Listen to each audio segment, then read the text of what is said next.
Hello, everyone, and welcome to Katharine's Creatures. This is episode 29.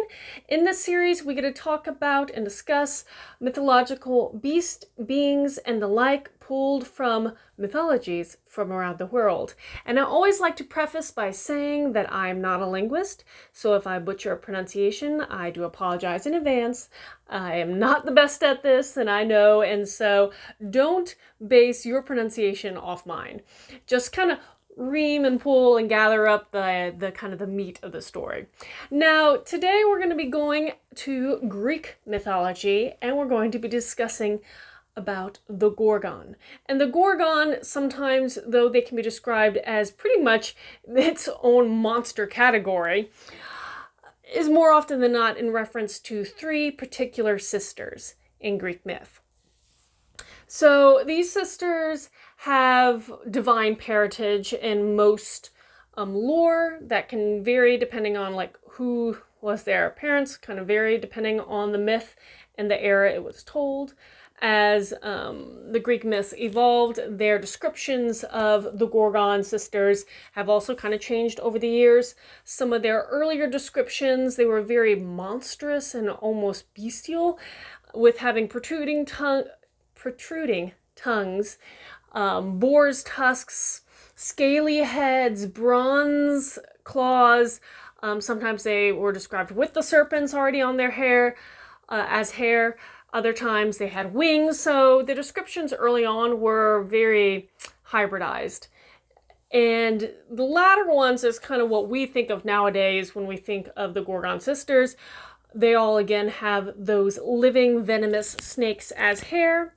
Sometimes, depending on the particular Gorgon's description, they may have actually a serpent belt that they wear. And again, referencing that they're more being than beast in some of the lore.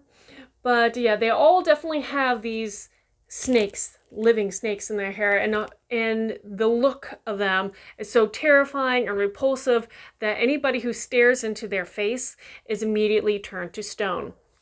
So the Gorgon were, again, originally, and most lore, three sisters, and they, again, have this divine parentage. Two of them were claimed, the older two, were supposedly immortal, and the third, unfortunately, was not.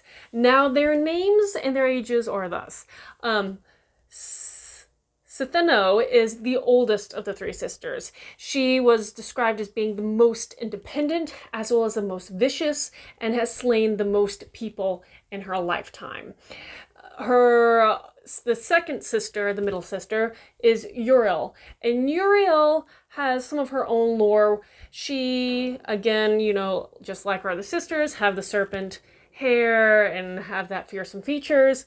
But she is supposed to be, in some myths, the mother of the hero hunter, Orion. And he has his own series of tales and is famous in his own right. But in those tales where she is the mother, the father was the sea god Poseidon. So that's kind of, I only recently, when I was kind of making notes about some of this, realized that, because I love Orion, and I didn't realize one of his origin stories traced back to the Gorgons. So that's kind of cool. Now, the third sister is the one we know the best. Her name, Medusa. And so going back to why the Gorgons, who were these divinely born beings, became these monsters and feared, kind of traces back to Medusa's story. Now, Medusa was a priestess for the goddess Athena, and depending on the lore, depends on how this happens, but regardless, she and the god Neptune bed each other.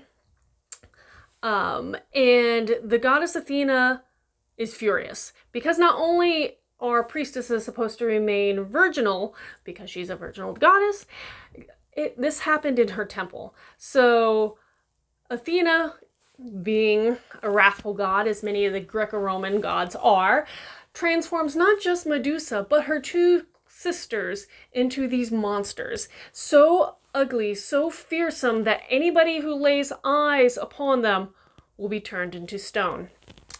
So, especially the tales where Medusa did not want to be bedded. It's a horrible thing that happened to her. And of course, she becomes this vicious, angry, evil being, and as are her two sisters. Now, Medusa, being the only mortal one, has some other stories tied to her, including the first hero, Perseus.